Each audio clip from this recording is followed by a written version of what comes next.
Македонските пратеници се едни од најскапите во регионот. За нивно финансирање само за патни трошоци се исплаќаат до 1.000.000 евра годишно. Од 2007 до 2016 година, особранискиот буџет за патни трошоци за користење на сопствено возило за службени потреби се потрошени околу 8 милиони евра. Со околу 3 милиони евра може да се изградат околу 100 стана на државно земјиште во Скопје. За останатите 3 милиони евра да се купат 100 луксузни коли од 30.000 евра и да им се дадат на користење на пратениците и пак на крај ќе останат по 2 милиони евра за гориво.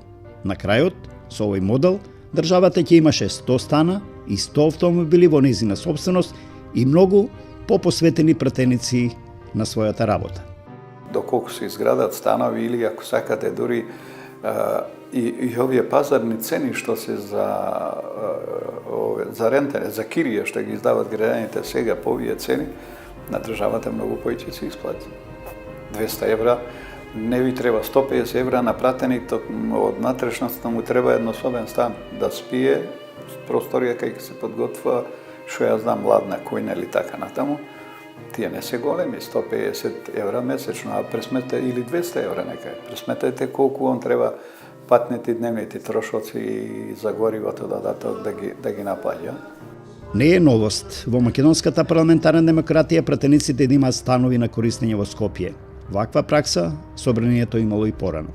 Клучниот проблем испадна кога Тодор Петров и една друга група не сака да излезат, па почна да водат спор, па се извршители вамо тамо. По истекот на тој првиот мандат, кога почнаа некои од пратениците да се борат да отидува на суд да ги држат, становите не сака да ги напуштат, а тие се за службени потреби. Се доведе до таа мирка релативизирањето, подценувањето на пратениците да се вика бил пратеник, не сака да го напушти станот, како ќе ме представува мене како граѓанин утре ќе иде. Значи, изгуби авторитетот, собранието како највисок законодавен дом. Сличен модел, како македонскиот, за решавање на транспортот на пратениците има Словенија. Но за разлика од кај нас, словенците имаат ограничување на месечните суми што може да се исплаќаат на пратениците. Така, на пратениците до 50 км од Лјубљана им се исплаќа до 500 евра месечно за патни трошоци. Од 50 до 100 км им се исплаќа до 600 евра, од 100 до 150 км добиваат до 700 евра и за оддалеченост од над 150 км им се исплаќа до 800 евра. Но во Македонското собрание во минатото се разгледували и други опции. И последно, така, 3-4 години, почна да дискусија дали не се исплати повеќе да имат за сместување и ноќевање овде услови тие што патуваат, да не патуваат, да ја вршат функцијата тука.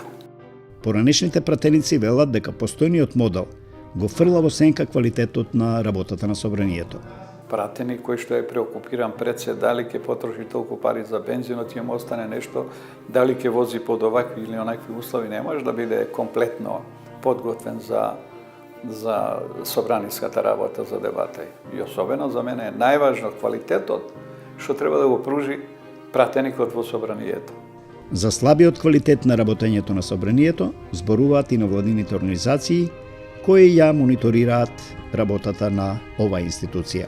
Голем број на закони биле носени по скратена постапка, односно 70% од вкупниот број на закони биле закони по скратена постапка. Тоа значи дека тој број генерално се зголемува низ годините. Односно, мислам дека и во таа година е најголемот до сега во целата историја на Република Македонија. Значи, ако во 90-тите и во почетокот на 2000-тите сме имале по 10, 20, 30% на закратена постапка, понатаму тој процент се зголемува и стигнуваме до овој процент од 70%. На 20 февруари 2016 имаме 40 закони донесени во еден ден по скратена постапка.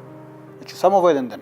Например, 40 закони во еден ден за 6 часа или колку е работното време на собранието. Се не знам точно колку траеше таа седница, но вие физички да ги поминете само 40 закони не можете да ги стигнете во еден ден. Со обезбедени услови, обезбедени за сместување, со стручна логистика што би имале од асистенти во собранието, мислам, полека ќе се дојде до очекуваното ниво на подготвеност на пратеникот.